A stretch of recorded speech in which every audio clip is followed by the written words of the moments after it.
Salut, salut à toutes et à tous, bienvenue, vous êtes dans la bulle. Bonjour Alexandre, ça va? Bonjour Enzo, très bien. Eh bien Alexandre, vous allez savoir qui est Alexandre dans quelques minutes. Bienvenue, vous êtes dans la bulle.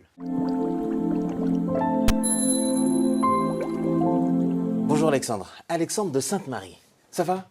Très bien. Est-ce que tu peux me dire s'il te plaît qui tu es? Qui je suis, mon activité est d'être conseil en stratégie de marque. Et qu'est-ce que ça veut dire? Qu'est-ce que ça veut dire? Ça veut dire que j'aide des marques et en fait les dirigeants de ces marques à renforcer leur stratégie, à positionner la marque dans un environnement concurrentiel et à mettre en place des stratégies de croissance, des stratégies de développement pour leur marque. Tu peux citer des marques ou c'est confidentiel? Alors, je peux citer des marques de mode, Oui. des marques de luxe. J'ai par exemple travaillé pour la marque de mode Diane von Furstenberg. D'accord. J'ai travaillé pour des marques de produits de grande consommation, comme Le Sieur, Heineken, et toujours dans le but d'établir pour ces marques des croissances, des développements qui soient légitimes, pérennes, qui tiennent compte des nouveaux enjeux, qui tiennent compte des attentes des nouvelles clientèles et qui tiennent compte aussi de ce que l'on appelle les critères ESG, c'est-à-dire tous les critères extra-financiers de la performance de la marque. D'accord. Critères extra-financiers, Oui. ça veut dire quoi? Ça veut dire qu'aujourd'hui, les marques, elles n'ont pas seulement à vendre autant de produits que possible et à faire des niveaux de rentabilité aussi élevés que possible, mais elles ont aussi à être des acteurs sociaux, environnementaux, sociétaux, à exercer des responsabilités dans la société au sens le plus large. D'accord, c'est une espèce de soft power autour Oui, de... une espèce de pouvoir d'influence, Ouais. une espèce de soft power et une espèce de nouvelle responsabilité parce que les temps sont difficiles et en fait les clients, les consommateurs de ces marques attendent de celles-ci qu'elles ne se contentent pas de fabriquer les produits, de les vendre et de gagner de l'argent, mais aussi qu'elles les aident à s'intégrer, qu'elles les aident en leur offrant un job, qu'elles les aident en se développant en tant que personne, qu'elles les aident aussi éventuellement en venant les aider sur un plan financier. Ça joue beaucoup Oui, pour les, ça joue. dans le Oui, luxe. ça joue sur l'image de la marque, ça joue sur sa notoriété, ça joue aussi sur eh bien, l'attitude que les clients ont par rapport à cette marque. Mais toi, stratégiquement, tu Moi, conseilles... stratégiquement, j'aide les dirigeants, si tu veux, à établir la meilleure stratégie de développement possible qui tienne compte de toutes ces nouvelles responsabilités qui incombent aux marques. Parce qu'il y a des lois qui sont passées que les marques, désormais, si tu veux, elles ont à, entre guillemets, rendre des comptes sur ces aspects-là. Et alors, tu es au niveau quoi? Au niveau Au du niveau du, COMEX, au niveau... voilà, au niveau du directeur général, au niveau du COMEX, au niveau des actionnaires, quelquefois. Et donc tu leur dis, voilà... Je leur vends des prestations de conseil, je leur donne des conseils concrètement. Est-ce qu'ils t'écoutent? Est-ce qu'il n'y a pas à un moment donné, est-ce qu'il y a des points de friction? Est-ce Oui, que... alors, Ouais. mais si tu veux, l'avantage d'une situation comme la mienne, c'est comme je suis conseil externe, je ne suis pas tenu par tous les enjeux, tu vois, de compétition ou de rivalité en interne, et je dis vraiment ce que je pense être bon pour la marque. Donc il peut y avoir des points de friction avec le dirigeant. De toute façon, à la fin, c'est le dirigeant qui décide de suivre ou ne pas suivre les conseils que je lui donne.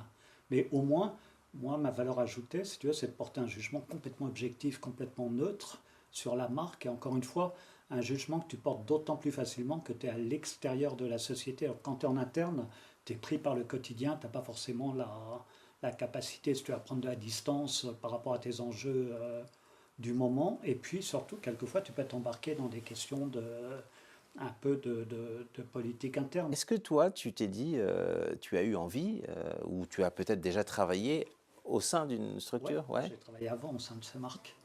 de toutes ces marques-là? Bah, j'ai travaillé chez L'Oréal, j'ai travaillé chez Henkel et j'ai travaillé chez Hermès avant. D'accord.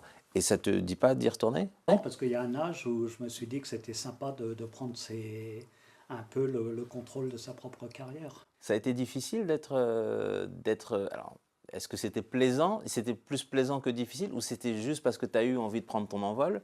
Alors c'était super intéressant de se retrouver indépendant et en même temps un peu difficile parce que la grande différence avec le monde de l'entreprise, c'est que quand tu avais été habitué à diriger, tu vois, des équipes importantes et tout, là tu te retrouves, tu es seul et il faut quand même que tu fasses tourner ton activité. Donc tu es un peu, de temps en temps, tu te dis, bah, c'est dommage, j'ai pas les personnes sur lesquelles je pouvais m'appuyer comme avant. Ça a été, donc tu es devenu un entrepreneur à partir de, il y a combien de temps? Il y a longtemps? Il y a une dizaine d'années.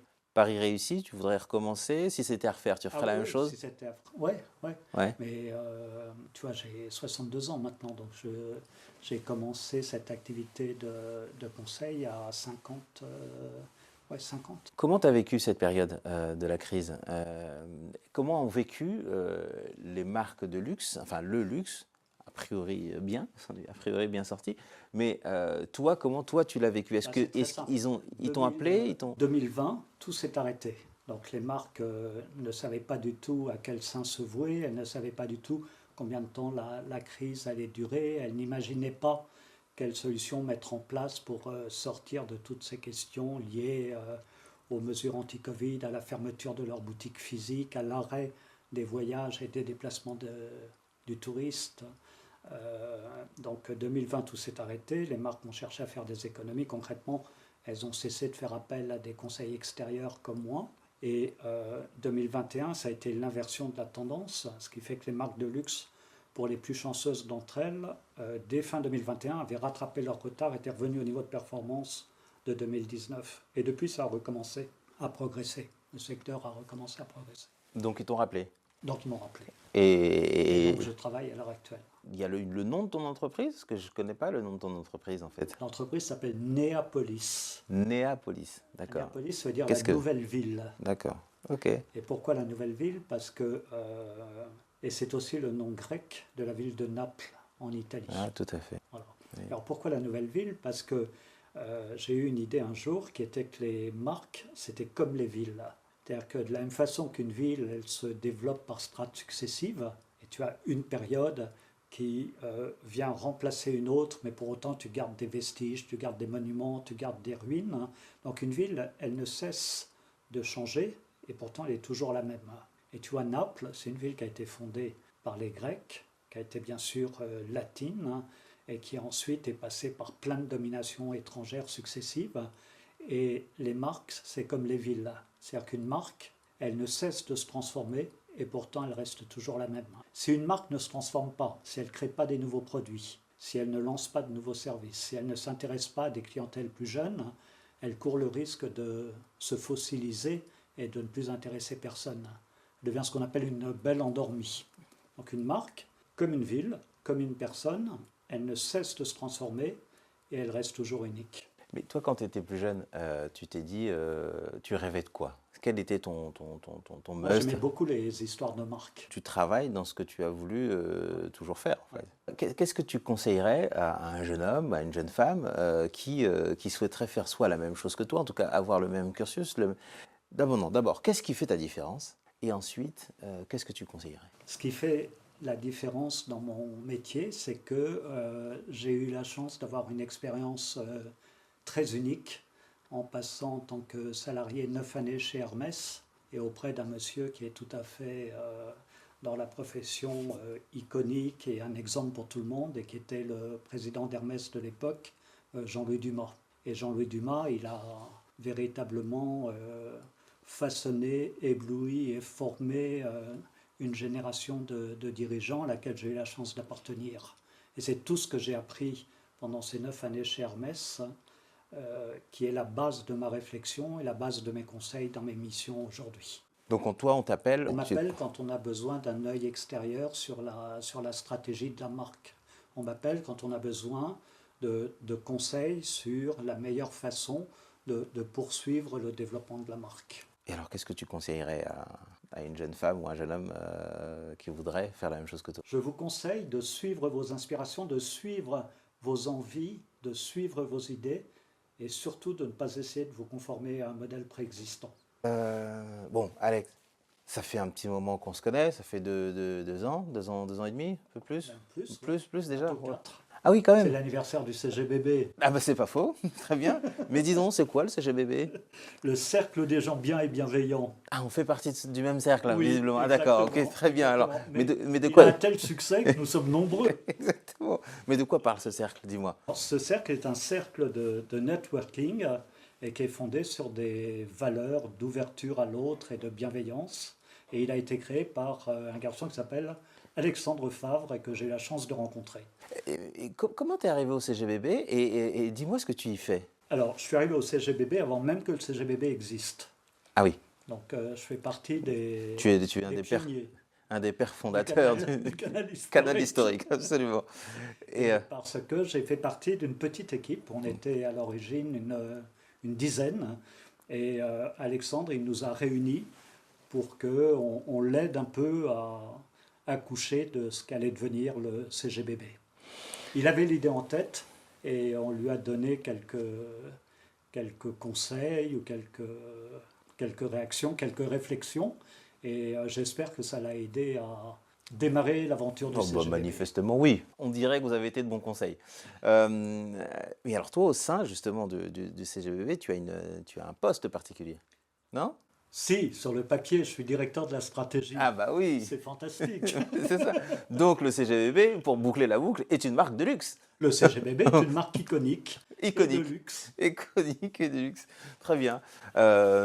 Merci Alexandre de Sainte-Marie. Il y a quelque chose que j'aurais oublié de te demander, que tu aimerais dire? Oui, oui, alors j'ai été très sérieux tout à l'heure en parlant de mon activité professionnelle de conseil en stratégie de marque, Ouais, mais j'ai deux activités bénévoles. La première, c'est d'être le directeur de la stratégie du Cercle des gens bien et bienveillants. tout à fait. Et tu le fais bien, pour le Merci coup. beaucoup. Et la seconde, c'est que je suis aussi juré du prix littéraire du livre de poche. Et je voulais te recommander une de mes dernières découvertes, qui Ouais. est un court roman qui s'appelle Entre la source et l'estuaire, écrit par un dénommé Domenac. Et c'est une confession qui est recueillie par l'auteur du livre, qui écoute un dénommé Lazare lui raconter sa vie, sachant que Lazare est le mari d'une ancienne mannequin venue du RSS, et que cette confession est recueillie pour la plupart de ses propos sur une barque, sur un cours d'eau en Franche-Comté, d'où le titre du roman, Entre la source et l'estuaire. Donc tu es membre du jury du livre de poche, donc Le prix littéraire du du livre. prix littéraire de livre de poche. Très bien. Alors, je voulais t'offrir un livre qui est sur le futur du luxe, écrit par un spécialiste, un garçon que j'apprécie beaucoup. Il s'appelle Erwan Rambourg. Il est américain, basé à New York, Ouais. et spécialiste de cette industrie du luxe pour la banque HSBC. Future Ah. Lux. Future Luxe, ok. Ah, pardon. Future Luxe, ok, sorry. Ok, merci beaucoup. You're welcome. Eh ben ça c'est chouette. Tu as écrit un bouquin, non? Oui, alors j'ai écrit un bouquin technique qui s'appelle Luxe et marque, D'accord, publié par Duno, d'accord. Luxe et marque, un bouquin professionnel sur les stratégies des marques de luxe. luxe et marque aux éditions Duno. Merci Alexandre de Sainte-Marie. Je suis content de t'avoir. Cet homme est brillant. Je suis ravi de l'avoir eu sur mon canapé, ici dans la bulle. Merci beaucoup, Merci beaucoup, Alexandre. Enzo. Alors n'hésitez pas, hein, si vous avez besoin de conseils en stratégie, quelle que soit votre marque, quel que soit votre milieu, que ce soit les entreprises ou que ce soit les entreprises de luxe, en l'occurrence, il maîtrise plutôt bien le sujet. Comme vous l'avez compris, n'hésitez pas à faire appel à Alexandre de Sainte-Marie. Merci, monsieur de Sainte-Marie. À bientôt. Merci, monsieur. Allez, Au calme. à bientôt. Ciao, ciao.